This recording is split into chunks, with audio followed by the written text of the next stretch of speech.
What's up guys, and welcome to the very first episode of my realistic career mode on EA FC 25, where we'll be beginning with Leicester City. This is a brand new series where the emphasis of this CM will be primarily based on realistic progression for both the club and the manager. Let's get started. So firstly, if you're a new viewer to the channel, then hello, hi, and welcome. My name is Jonah, otherwise known as Docks, and I've been a FIFA/FC YouTuber for almost 14 years now, beginning back in 2011. I'm a massive fan of the franchise and have played and owned a copy of every game since FIFA 99, and I'm also a huge football fan as well, having started playing and watching the sport when I was 6 years old, all the way up until now at 32. I'll be uploading this save every single day, so if you like the sound of daily career mode videos, then click the subscribe button and join us on this journey with Leicester City. So as we take a look at the team, I would like to remind you that in this save, the primary emphasis will be on realism. So not winning every single trophy and taking Leicester to the greatest heights possible, but trying to keep the save as realistic as we possibly can. Now, of course, that is very difficult in career mode, and also equally difficult when you're using a team like Leicester, because Leicester have had one of the most interesting transitions in the past 10 years. 9 seasons ago, they pulled off one of the greatest sporting stories of all time, when in their second season back in the Premier League, they won it. Yep, Leicester City won the Premier League back in 2016 in possibly the greatest underdog football season of all time. A year later, they were playing in the Champions League, of course, by qualifying through winning the Premier League, and then a couple years later, won the FA Cup. After that, relegation, and now back in the Premier League, but after one season back in the top flight, there's a genuine chance they'll be going down to the Championship once again for next season. So it's safe to say Leicester City's recent decade has been nothing short of a roller coaster. Having said that, we will try and keep it as realistic as possible. As I run you through the team here, it's a side that I would say is, a relegation threatened side that could possibly aim for mid-table to sneaking into the top 10 at the absolute best. So let's just start off with a budget of £39 million, but in the first season, and in particular the first summer transfer window, I always limit myself to 2 sales and 2 signings maximum, so that way the team you're seeing in real life is very similar to the team that we'll have here in this career mode. And the player sales and destinations will need to be realistic as well. So the first sale I negotiated was Danny Ward going to West Brom for just shy of £1 million. I'll say that's quite realistic for our 4th choice goalkeeper. And if you are new to the channel, then you'll find out quickly that youth scouting is very important to us in our career modes. I always want the best scouts I can get, and hopefully some great kids out of the academy that can become stars as well. So we started with 1 5-star judgment scout. We just got another one there, and is there another one? Well, 4-star, 5-star, and I will take it. Judgment always gives you the better quality players. Experience gives you more players per scout report. As long as you've got a 5-star judgment scout, you should be fine. And in the spirit of keeping it realistic, we always keep 1 youth scout in the country we're currently managing in, looking for those homegrown talents in particular. So of course that will be England. And let's go for, well, I'll tell you what, Jamie Vardy is going to go down as a Leicester City legend for all he's done over the years and the major honours he's won with the Foxes too. So I think we need a new replacement for Jamie Vardy that may well hang up his boots come the end of this season or next year. So let's go for a poacher or an advanced forward from England and see if we can find the next Jamie Vardy. And if we continue to look for replacements for icons of that Premier League title winning season, well, what about the man that only spent 1 year with them, that Premier League season, before dipping after winning the title? That is, of course, one of the most likeable characters in football over the past 10 years, N'Golo Kante, one of my favourite players to watch, the epitome of hard work, being humble, and doing everything you can to help your team be successful. N'Golo Kante, one of the most likeable players in the game. Let's look for a replacement for Kante. Let's go centre-half and holding there on the play styles and see if we can find the next N'Golo Kante. For the 3rd and final scout, I quite like the idea of scouting one of the new nations for FC 25, and there's so many this year. EA have done a great job with this, and what better time to scout Thailand than right now? Yep, Thai ownership with Leicester City, the King Power Group, and the owners are absolutely loved by the fans as well. Of course, they unfortunately suffered tragedy back in 2018 with the helicopter crash, but the family still have ownership of Leicester City, and I think what better time than right now to look for a Thai player that could possibly become a legend at Leicester City, like Riyad Mahrez on the wing as well. So let's go for a Thai winger and see what we can find from Thailand, my first time scouting this new nation. So just made my second and probably final sale of the window. window. That is Daniel Iverson, our third choice goalkeeper, going to St. Pauli. He's out of contract come the end of the season, and I don't think Leicester are going to give him a new one in real life, so I'm fine selling him now and getting his salary off the books. And as for new signings with the Foxes, well, this season they have currently got the second worst goal scoring record and the second worst defensive record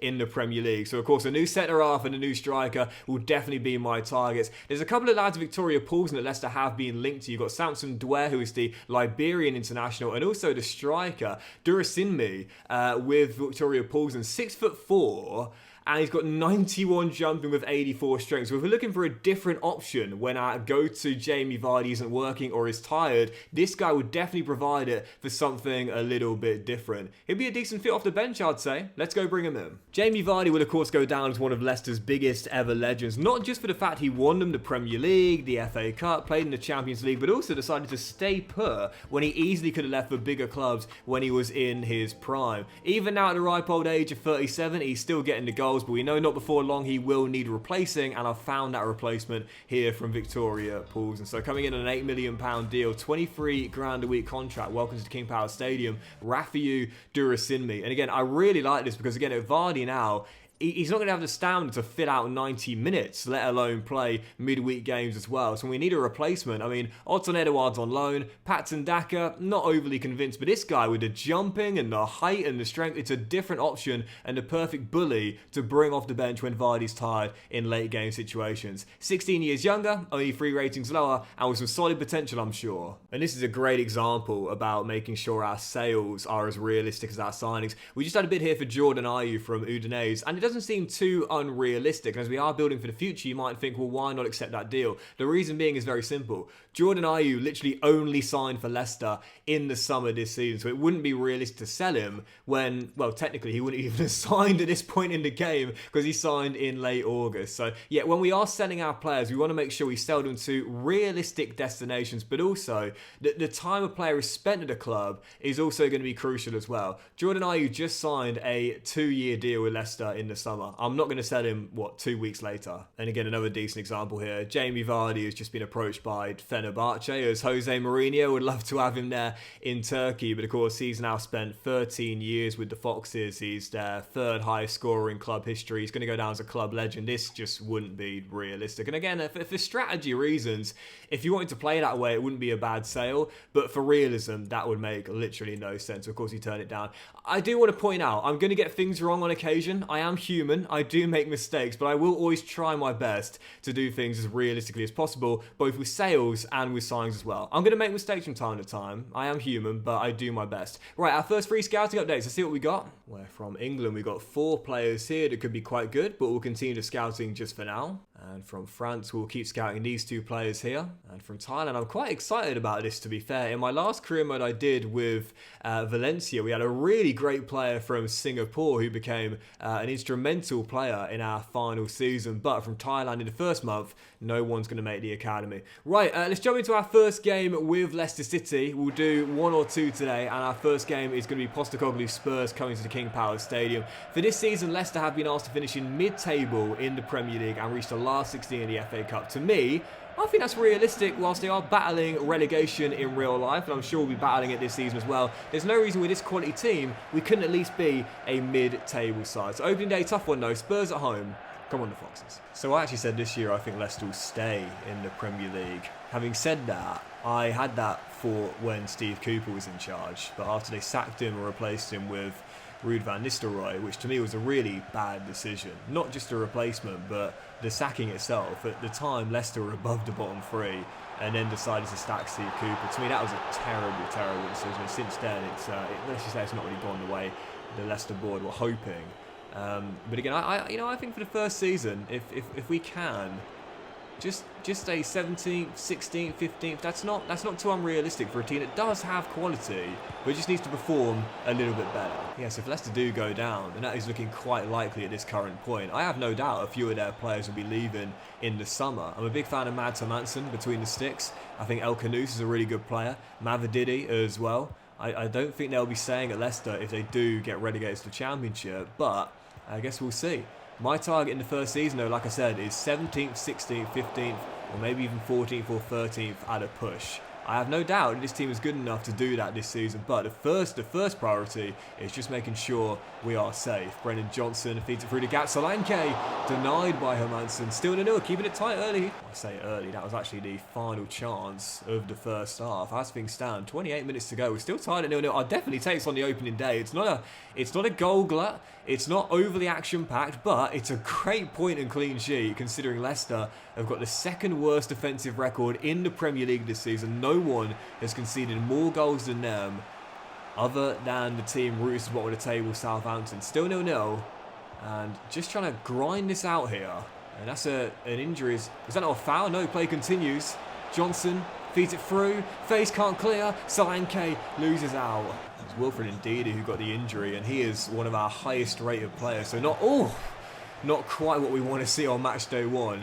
An injury to one of our better players in the first 11, but still 0-0. It's all Spurs though right now. It's all Spurs. Just trying to shut the door really and keep it tight and not concede easy chances. Speaking of which, Kulusevski, Solanke, Kulusevski, Hermansen with the save. Just trying to grind this out now, 7 to play. Yep, clean sheets have been a rarity for Leicester this season, so I'd love it if we could change the identity of the Foxes this year and make them a better defensive team. So far, so good. 1 on the opening day, 1 point on the opening day against Spurs. Just like in real life, I'll take it. And you are definitely going to see this email many times throughout the course of this save as well. The classic career mode broken toe. You get at least 1 every single season, and it's fitting. It's our first injury of the save in our first game of the first season. Broken toes, you just can't avoid them. Right, yeah, let's do 1 more game and we'll end on this, going for our first goal and first win of the season. Fulham away at Craven Cottage. In real life, Marco Silva's side recording a 2-1 victory, but I think we could win here and get our first victory of the campaign away in the capital. Fulham away, our final game today. Come on, the Foxes. Yes, Mads Hermansen has kept 1 clean sheet all season long in the Premier League. And granted, he missed a bit of time through injury, but even so, it's not great. So the fact we've already matched that on match day 1 is a welcome sight, as he makes a great save there. And I should have let him pick it up, really. But as things stand, still 0-0 here. But it kind of speaks volumes of the defence Leicester have had this season. It's not all on Mads. The back line's been breached far too easily at times. They've conceded quite a few silly goals as well. And that's what we need to tighten up. If we are to stay up this season and finish in mid-table, we've got to cut out the silly, unforced errors. Great build-up here. Christiansen's on! Oh, what a miss. How did I fail at the target from there? Tight angle or not, test the keeper. Fell to the wrong man, really. I mean, I know he's our full-back, but test the keeper. Oh, that's an awkward one. Hermansen decides to punch it. Probably a wise decision, right? That was always one of my worst moments when I used to play in goal. It was like my worst fear when the ball was hung up right underneath the crossbar as Jimenez, almost turning his rebound. Hermansen makes the great save, and then Vestergaard gets it off the line. It's so awkward to deal with, but Maz did a decent job there. And on that header, still 0-0, 24 minutes in. There's no way this game finishes goalless, though. Definitely goals today. There is no way this game finishes goalless. 37 minutes in. Fulham won 4 or 5 corners in the half. And as Willian's header is... Oh, Hermansen, I was just praising your son. Stopped by the Dane, but he should have done a much better job. It's the veteran Mexican with the opener. It was coming, to be fair.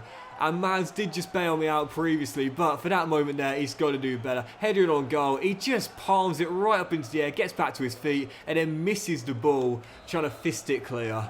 Row with the opener. Fulham take a deserved lead, but it's a disappointing way to concede. I have glazed Mads Hermansen a lot. Not just for his championship season with Leicester last year, but even this year in the Premier League. I think he's been unlucky at times, but for that moment there, oh man, that was great. Great initial save beforehand as Casey McAteer. Oh, puts it straight at Bender. And it's turned behind for a corner. Really should have done better for the goal. Still 1-0. We've had a couple of chances, just haven't taken them. And that's not really a surprise for a Leicester team that have got the second worst goal scoring record this season. Only Southampton, bottom of the table, have scored fewer goals than the Foxes. Still 1-0. Time. My concern is on the other end though. Fulham breaching us easily. Nope, ran out of steam a bit in the second half as it finishes 1-0 Fulham, and it means just like in real life, Leicester draw on the opening day and lose on match day 2.